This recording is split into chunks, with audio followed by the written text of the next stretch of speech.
transición y esta noche nos acompañan en el estudio para hablar de los principales proyectos de Andrés Manuel López Obrador, el virtual presidente de la República, que estará entrando ya en funciones el próximo 1 de diciembre, durante los próximos 6 años. Vamos a hablar exactamente de estas propuestas en materia educativa. La reforma educativa, por supuesto, es un tema importante, y para hablar de ello esta noche en el estudio nos acompañan Leonardo García Camarena. Él es presidente de la Unión Nacional de Padres de Familia, también Carlos Jongitud, consejero del Sindicato de Trabajadores para la Educación, y también nos hace el honor de acompañarnos Enrique Enríquez, secretario general de la sección número 9 de la Ciudad de México, quien vamos a hablar precisamente sobre las propuestas de Andrés Manuel López Obrador en materia educativa. Gracias por estar con nosotros. Al contrario, Blanca, gracias por la invitación. Gracias, y bueno, pues comencemos. Andrés Manuel López Obrador, durante esta campaña de 90 días, donde recorrió prácticamente todo el país, incluso en algunos estados estuvo varias ocasiones, ha dicho que uno de los principales puntos cuando él ya sea presidente de la República va a ser derogar esta reforma educativa, esta mal reforma educativa que le ha llamado. ¿Ustedes están en contra, a favor? Cuéntanos. Agradezco mucho la oportunidad. Nosotros estamos a favor de aquello que vaya para el bien de los niños. En este proceso nos parece que la reforma educativa traía una ruta que sí empezó con asuntos laborales, sabiendo cuántos maestros hay, que están haciendo, etcétera, pero que no debió de haberse quedado ahí. De hecho, nosotros consideramos como Unión Nacional de Padres de Familia que la evaluación, si este fuera el tema central, debiera ser a todo el modelo educativo, a todo el sistema educativo, no solo al maestro. Mucho de la tarea termina con el maestro, pero no es ni el único ni la pieza exclusiva de una transformación educativa. Somos también los padres de familia, son los directivos, los mismos sindicatos. Por lo tanto, nos parece que la evaluación debiera ser integral para todos, no solamente para el maestro, y esto es parte de darle continuidad a la reforma. De darle continuidad, Carlos. Fíjate que la reforma hoy tiene como estandarte un gran fracaso, ¿no? Tenemos que tener claro que la mayoría de los compañeros trabajadores para la educación no votaron por lo que se venía haciendo. No se les incluyó en esta reforma. Claro, votaron por lo totalmente en contra, ¿no? Votaron por Andrés Manuel López Obrador, que fue el único candidato que dijo lícitamente: voy a derogar la reforma, ¿no? Y eso habla de que la reforma sí tiene muchos contras de los trabajadores hacia ella, ¿no? Y en este caso, Enrique...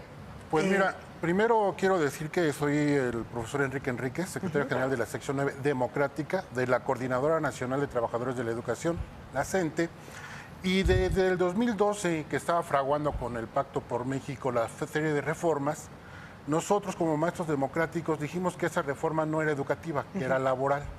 Desde un principio, 2012, 2013 y todo el sexenio hemos estado en esa misma dinámica, y creo que logramos convencer a mucha sociedad mexicana, a muchos compañeros periodistas, a muchos investigadores, de que no representaba una reforma educativa, que era exactamente una reforma laboral, y que se había introducido en el artículo 3º y 73 parte de esa reforma laboral, en la cual llegaban al extremo de reglamentar ahí el ingreso, la permanencia o la promoción dentro del magisterio. Y ahí fue cuando dimos la lucha. Hicimos varios foros para demostrar eso, y nos abocamos nosotros sí al modelo, al proyecto pedagógico, al proyecto educativo, cosa que el Sindicato Nacional de Trabajadores de la Educación, con Díaz de la Torre, y todos los entes que apoyaban la reforma educativa, hoy parece que están reculando y diciendo siempre no era así como nosotros la decíamos, y hoy nosotros decimos, hemos manejado esa posición desde 2012, 2013, cuando se aprobó en unas horas de diciembre hacia enero, y después la promulgación para ese tal efecto. Y nosotros propusimos una ruta para poder construirla con todos los demás. Propusimos una ruta para construir un proyecto exactamente pedagógico, pero no fuimos escuchados. Hicimos 12 foros en todo el 2013, fue al cajón de los recuerdos. El año pasado, en febrero del 2017, entregamos una iniciativa ciudadana para derogar... ¿A quién? ¿Al Congreso? Al Senado. Al Senado. Para derogar esa reforma a través de una iniciativa ciudadana. Cumplimos con todos los requisitos y el Senado la volvió a mandar al cajón de los recuerdos. ¿Qué va a pasar con López Obrador? No lo sabemos, pero hay una iniciativa que ni siquiera la ha comentado. y que el nuevo Congreso de la Unión, tanto diputados como senadores, la tenían que observar. A mí me da mucho gusto escuchar las dos posiciones por una sencilla razón. Parte de lo que estamos pidiendo como unión es que la evaluación también sea del sistema educativo en sí. Y parte del sistema son los sindicatos. Y si en un sindicato no les dan chance de opinar a los maestros, no se les consulta para las decisiones populares, eso hay que cambiarlo. Pero no perdamos la perspectiva. El derecho en el proceso educativo son los niños. La resultante del esfuerzo que hagamos todos los mexicanos, maestros de ambas secciones, maestros sin secciones, son los niños. Por lo tanto, lo que surja del esfuerzo del próximo presidente de la República, aunque la ley no dice que tenga que llamarse virtual, pero es la única chance que nos dejan, dado que todavía no tiene Estamos la en el proceso de declaración formal claro. del virtual presidente electo. A nosotros nos gustaría que la Cuarta Transformación que él ha convocado y que él dice que fue el respaldo de 30 millones de mexicanos, lleve incluida esta evaluación del sistema educativo de manera integral, donde se le dé más libertad a los maestros de participar. Nosotros consideramos en la Unión que la mayoría de los maestros, miles y miles de maestros, verdaderamente son enamorados, comprometidos de la formación de los niños, de la educación de los niños. Lo que tenemos que crear son instrumentos, espacios, áreas donde puedan desarrollar su capacidad. Eso no quita que no dejemos de evaluarnos. Aunque hay una diferencia, evaluar para mejorar a evaluar para castigar. Y en eso estamos de acuerdo con los maestros. Si la evaluación ayuda a mejorar el maestro su tarea y sus resultados, invirtámosle lo que sea necesario. Que esta evaluación no sea punitiva, que sea una evaluación donde se le prepara a los maestros también para pasar estos exámenes. Ese fue uno de los grandes problemas. A ver, hoy tenemos estos números. Más de 1 millón de evaluados. Tenemos más de 1 millón de evaluados. ¿Cómo si no se les capacitó? Nunca se le capacitó a esos compañeros. Hay más de 5,000 capacitados solamente. Entonces, ese es el problema. En las cifras cuantitativas, pues el trabajador no está siendo capacitado para ser evaluado. Siempre ha sido evaluado. En carrera magisterial, en el escalafón. Ahora, con la reforma educativa, siempre ha sido evaluado el maestro. Pero no se le capacitó para la evaluación que ellos querían, ¿no? O que quería implementar en su momento Emilio Echefeti y luego Aurelio Nuño. Entonces fue una buena estrategia para depurar un poco al sistema educativo de los malos maestros, como decía el gobierno federal. No, de ninguna manera. No, es una estrategia de adelgazamiento del magisterio. Es una estrategia de bajarle dinero al salario, a lo que paga el Estado por los maestros. Dejó de ser una política nacional, una política de Estado, la preparación de los maestros. El Estado tiene a su cargo la educación de este país y no fortalece las normales. Los que evalúan correctamente todos los días son los padres de familia que tenemos en los salones, son los que nos evalúan, los niños son los que nos evalúan, no estamos en contra de la evaluación. Sin embargo, para tener son dos cosas diferentes, la reforma laboral que fue aprobada en el Congreso de la Unión y el proyecto educativo. Y para eso también la gente tiene una propuesta. Un proyecto educativo que tenga que ser construido por toda la sociedad. La gente tiene una propuesta, pero no para imponer. La discutimos en las mesas de trabajo en Gobernación para discutirlas con toda la sociedad. Sin embargo, Nuño dijo, no, va a mi modelo educativo. Y si observamos los libros de texto que hoy están manejando en primero y segundo, han degradado los contenidos. Yo le preguntaría a algunos de nosotros con qué método aprendió a leer y escribir. Las grandes autoridades no saben ni con qué método aprendieron a leer y escribir. O sea, no saben de metodología, no saben de teoría de epistemología educativa. Y entonces, ¿cómo generan un modelo donde hoy los libros de primero y segundo, que es lo que tratan de implementar para este ciclo escolar, han sido degradados en sus contenidos y son los mínimos, fíjense cómo dicen, los mínimos aprendizajes. No estamos sobre los máximos, sino ellos dicen lo mínimo que deben de aprender los alumnos en el salón de clase. Y hasta los papás nos dicen, oigan, pero si esto yo ya lo veía en sexto de primaria y ahora lo tengo que ver hasta secundaria, es una degradación total de los métodos. No es nada nuevo, no es nada que esté saliendo a la luz. Están retomando y reciclando conceptos que hemos trabajado durante muchos años. Con esto me quedo, vamos a un breve corte. Esto es Bitácora Política, La Transición. Nosotros volvemos con más, no se vayan.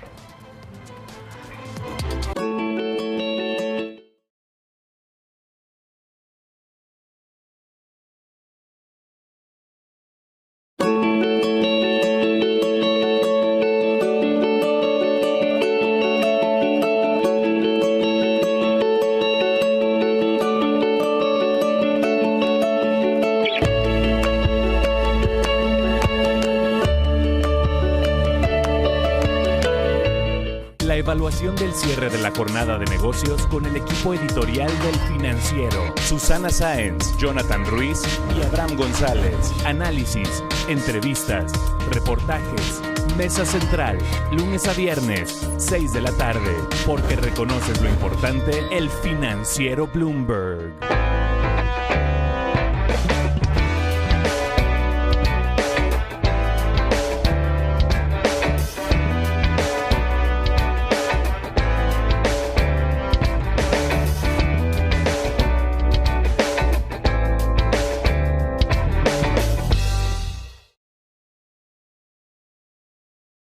Hablando precisamente del nuevo modelo educativo, pero sobre todo de la reforma educativa y estos planes de Andrés Manuel López Obrador para hacerle cambios a esta reforma. Y vas a comentar algo antes del corte. Blanca, agregaría 3 conceptos. Uno, retomando lo que decía ahorita el maestro Enrique de la sección 9, aquí de la Ciudad de México. Sí. Él hacía la afirmación de que fueron tomados los padres de familia en la evaluación de los maestros. La mera verdad es que no hay mesa donde nos inviten a opinar si lo que hace o no hace la escuela, lo que hace o no hace un maestro, está bien o está mal. Y nosotros como padres de familia, los sujetos inmediatos del derecho primario a educar, porque son nuestros hijos, claro. El Estado no tiene hijos, lo tiene a través de los papás, no hemos sido invitados a esa fiesta. 2, me parece que será un mal mensaje del virtual presidente electo y del próximo secretario de Educación, no sé si también llamarle virtual, Esteban Moctezuma, el retomar una rectoría del Estado mal concebida.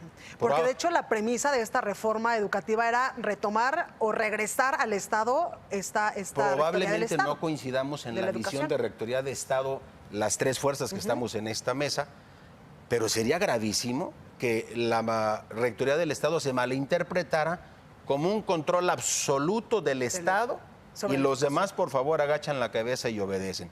Eso sería desastroso. ¿Por qué razón?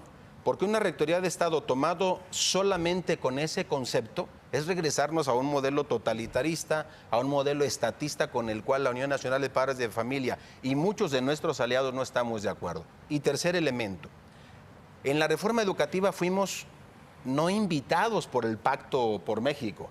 Presionamos para que abrieran el espacio en materia educativa, porque ellos no querían. Ellos querían que todo se mantuviera igual. Y en la reforma fue incluido el derecho de los padres a educar a sus hijos, ¿sí? En la ley general. No así en el artículo 3 constitucional, con toda la implicación que esto representa. Por eso decimos, y termino mi comentario, vamos a estar siempre de acuerdo con maestros, no importa si es coordinadora, CENTE o lo que sea, que estén preocupados por dar la mejor herramienta para nuestros niños. Y ahí la Unión Nacional de Padres de Familia puede hacer alianza con quien sea. Esperemos que el modelo lo terminen pronto para que nos inviten a construirlo, a opinar, a tener variantes y entonces empecemos ahora sí el esfuerzo que el nuevo presidente quiere impulsar. Y ahora yo quiero preguntarles exactamente qué es lo que van a hacer con este nuevo gobierno. Ya se acercaron a ellos para ponerles sobre la mesa. Esta rectoría del Estado quisiera yo aunar. El FONE concentra a toda la nómina del magisterio a lo largo y ancho del país. Entonces, esta supuesta rectoría del Estado, pues no es más que el control de la nómina, ¿no? Entonces, no veo yo cuál es la rectoría en el eje educativo, no la veo yo. Ese es realmente el problema. Yo veo que es el control de lo económico, pero nada más. ¿Nos vendieron una mala reforma educativa? Ahora, nunca una reforma distinta, o a lo mejor que ellos entendieron distinta a lo que necesitamos. Ahora, yo creo que se asignaron más de 100,000 plazas en este sexenio. Más de 100,000 plazas ya se asignaron con examen de oposición. Ahora, si ya se asignaron con examen de oposición, entonces, ¿por qué esos 100,000 maestros no están, verdad, protestando a favor de la reforma? ¿Me explico? Entonces, ¿por qué no están a favor de la reforma? Hay problemas. Realmente la forma y la implementación de la reforma tiene grandes vacíos, que no se entienden cuando no estás frente a grupo, Si tú no estás frente a grupo, no entiendes cuál es la forma. Esperemos que no sea por miedo al sindicato.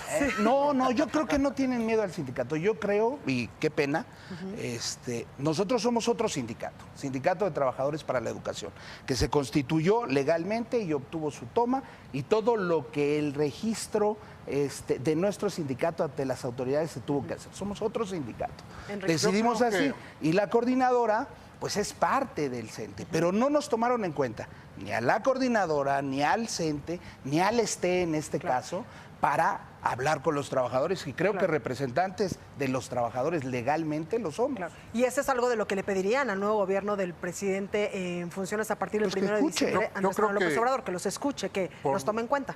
Yo creo que dos partes son fundamentales. Una, la rectoría del Estado nunca la perdió el Estado, porque todo lo que manejaban fue entre la SEP y el CENTE. Venta de plazas, dineros para proyectos, fideicomisos nunca transparentes, que también nosotros pedimos que se transparenten nuestras cuotas sindicales. Entonces la rectoría nunca, más bien volvió a centralizar el recurso económico. En 1992 el Bester firmó el ANEVER, donde descentralizó a todos los estados de la República la educación, tanto federales como estatales, todo pasó a los estados. Y hoy vuelven a centralizar por un mecanismo de control de nómina, entre comillas. Aunque preguntaban, a ver, ¿quiénes son los maestros que están aquí? Pues claro que lo conocen. O estaban diciendo que sus CEPs no conocían nada. Son ignorantes del tema, por eso digo yo. Bien, segundo punto. Yo insisto que la reforma laboral que ellos llaman educativa debe ser transformada, el tercero y el 73 nuevamente, a su origen, antes de la reforma que hicieron en el 2012.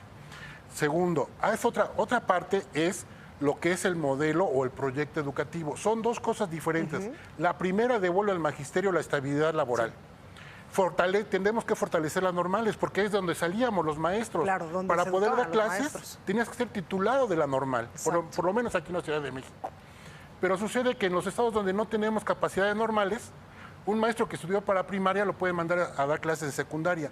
Una que estudió para preescolar la pueden mandar a clases a primaria, preescolar, porque hacen falta maestros. Y el nuevo modelo, la nueva forma de contratar, están contratando a compañeros que muchos de ellos están dando también su vida en las aulas, y otros no tanto, porque no estudiaron para eso. Son a pedagogos o psicólogos educativos que su carrera no es afín, no es el perfil, pero muchos están ahí dando la batalla. Entonces yo lo que insisto es, este gobierno, ¿qué es lo que tiene que hacer? Sí escuchar a los maestros, sí formular un plan, un programa, un proyecto educativo que no sea sexenal. Un proyecto educativo, yo preguntaría, ¿cuántos años nos tardamos desde preescolar o inicial hasta la universidad? Pues más de 20 años. Entonces tenía que ser un proyecto a largo plazo, con miras a ser evaluado en todos sus niveles. Infraestructura, política, dependencias, escuelas, maestros. Va a 25 años, yo digo, es lo mínimo que hemos discutido en la coordinadora. Vayamos a discutirlo y vayamos evaluándolo por partes, por tiempos. Pero no puede ser que hoy nos metan un modelo educativo que quiere implementar este gobierno actual, o sea, Otto Granados, el licenciado Otto Granados, que hoy es secretario de Educación Pública, quiere seguir evaluando cuando ya en el diciembre va a dejar. O sea, va a dejar todo ahí de corrido. ¿Cómo se trata? Tiene una explicación lógica. Pues tendríamos que decir, Enrique. pare todo lo que es el modelo educativo, igual que la evaluación punitiva, Tenemos que para tener seguir algo adelante. claro. Para la promoción de la reforma se entregaron al CENTE 1.300 millones de pesos.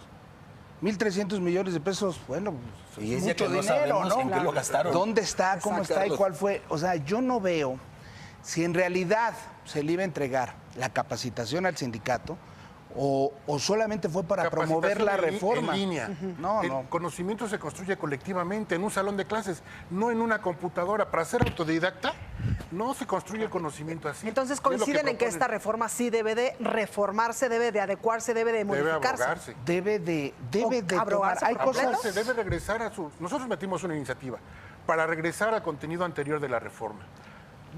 Darle un contenido diferente al INE.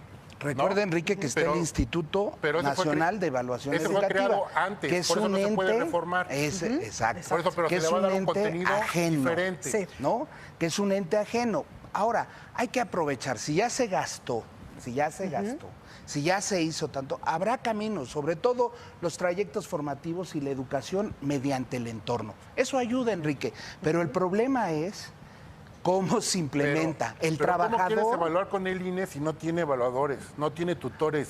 Tutores de línea que no contestan, ¿no? O sea, todo está Leonardo, fallido. querías decir Mira, algo. dos elementos. Uno, esperemos que la cuarta transformación no implique revocar el Estado de Derecho del país y mandar todo al cesto de la basura, porque una vez que hay derechos adquiridos se tienen que ser respetados. Un maestro que concursó, que lo hizo como haya sido, con esfuerzo, sacrificio, a título personal, pero ya ganó, ¿Sí? tiene una plaza nueva, con nuevos recursos y sin palancas ni presiones de ningún título, hay que respetarle ese derecho. Si se abroga la actual Nadie está reforma... diciendo lo contrario, ¿eh? Si se abroga esa La actual, bronca no le son- puedes quitar, no Los se le derechos puede adquiridos. quitar ese derecho adquirido. Esto te dice un elemento con el cual coincido con Carlos de sentido común. Las cosas que están funcionando y le podemos dar mejora a futuro, no le demos marcha para atrás. Sería un error cancelar el INE. Sería un error cancelar, como creo que no le hicieron caso al INE, con las pruebas Planea y otras. ¿Qué hay que hacer? Agrégale lo que le hace falta. Un reclamo de los maestros, y yo coincido con ellos, es, Leonardo, no me han evaluado en el salón, no saben ni siquiera cómo doy mis clases. Porque solo los meten en una computadora Le metes este y a valor llenar. gradual, y entonces el maestro dice, ahora sí, ¿cómo salí? Y lo metes a una dinámica diferente. Resumo. Para nosotros como Unión, lo ideal sería que se tomara lo mejor de la reforma, se le hicieran las transformaciones que quisieran. Si quieren cambiarle de nombre, cámbienle de nombre, pero cuidemos que la resultante sea cómo hacemos que la formación de los niños sea mucho mejor, porque es el derecho Yo primario. creo que los padres de familia, Lalo, no tienen un espacio, por ejemplo, en el INIFED. ¿no? Leonardo. No tienen un espacio, Leonardo, Blanca, Enrique, en el INIFED. El INIFED se encarga de remodelar, arreglar las escuelas, ¿no? Entonces, yo creo que de ahí se puede empezar. Como parte, sumar. Claro. Y decir, a este centro escolar, ¿qué reformas le voy a hacer para que realmente pueda ser el entorno el que eduque al estudiante? Perfecto. Yo creo que ahí está la falla, ¿no? Escuchar. Ahora, yo veo a mis compañeros de la coordinadora, veo a Enrique y tiene razón. Lo que dice no es que le falte acuerdo o que le falte conocimiento. Lo que falta es que se escuche. Claro. Lo que falta es que cuando se diga, pues alguien lo tome en cuenta. Entonces no hay esas mesas de diálogo. No hay ese subsecretario de Educación Básica que pueda sentarse con Enrique y decirle, a ver, aquí en la sección 9 democrática hay una sección institucional. Vamos a sentarnos y vamos a discutirlo, ¿no? Para ir concluyendo, también quiero preguntarles sobre otras acciones que va a implementar el gobierno del próximo presidente de México, pero esto se los voy a preguntar después de este corte. Nosotros volvemos con más. Esto es Bitácora Política, la transición, no se vaya.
Continuamos con más en Bitácora Política, la transición, y antes de ir a este corte yo les preguntaba sobre otras propuestas también de Andrés Manuel López Obrador, por ejemplo, para ampliar que la educación de manera gratuita sea hasta el nivel universitario, dar becas de 2,400 pesos a los muchachos de preparatoria y de universidad para que no dejen estas escuelas, y también que no haya rechazados, es decir, que todos los universitarios y todos los muchachos tengan un espacio en la universidad. Leonardo. Si estas propuestas respetan criterios mínimos, por ejemplo, de que el dinero más caro es el que se regala, porque no hay una contraprestación de un servicio, O, por ejemplo, de que si tú aceptas a quien sea, aunque no tenga ni las condiciones, lo que haces es rebajar la calidad y rebajar el modelo. Si cuida esos dos criterios, hay que darle el beneficio de la duda para que avance. Pero si no, hay que decirle, ¿sabes qué? Si tú quieres hacer una cuarta transformación con estas dos medidas, lo único que vas a provocar es que lo avanzado retroceda, no grados, a lo mejor hasta años, y vamos a tener un serio problema para el siglo XXI, lo que resta del próximo sexenio. Carlos, además van a mudar la Secretaría de Educación Pública a Puebla. Bueno, yo creo que está bien.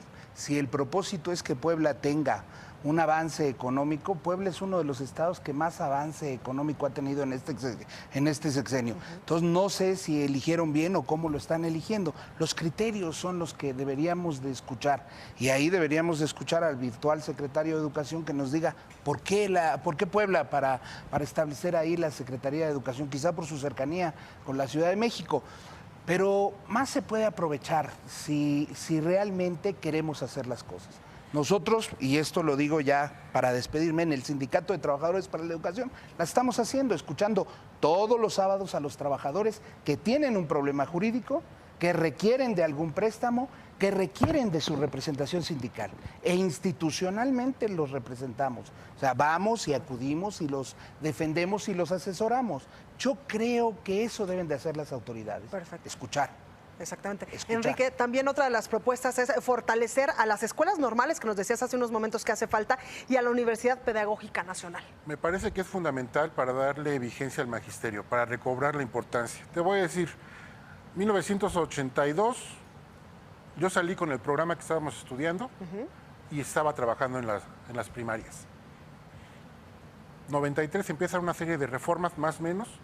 Los maestros salen y ya no es lo que se está viendo en las primarias. Hay un desfase total, porque el gobierno ha ido cambiando. Entonces, necesitamos fortalecer fundamentalmente a las normales públicas de este país, tanto urbanas como rurales, fortalecer el UPN en toda la República Mexicana, y no importa dónde esté la SEP, el punto es cómo va a tratar, cómo va a escuchar a los maestros.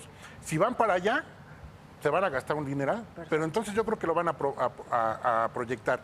¿Cómo es la actitud del nuevo gobierno frente a las demandas sociales o frente a las demandas magisteriales? Derogar la reforma al 73 y al tercero no implica quitarle los derechos a los maestros. Implica darles estabilidad laboral a todos. Perfecto. Implica entonces no degradar los contenidos con su nuevo modelo educativo. Implica así escuchar a los maestros y construir con toda la sociedad, con todos los interesados, un nuevo proyecto que esté basado en cada región del país. Pues con eso nos quedamos. Enrique Enríquez, Carlos Jongitud y también Leonardo García. Gracias por estar esta noche con nosotros. Gracias por la invitación. Gracias a ti, Blanca. Gracias. Esto fue Bitácora Política, La Transición. Nosotros lo vemos el próximo martes con más. Quédese con la programación del Financiero Bloomberg y que tenga muy buenas noches.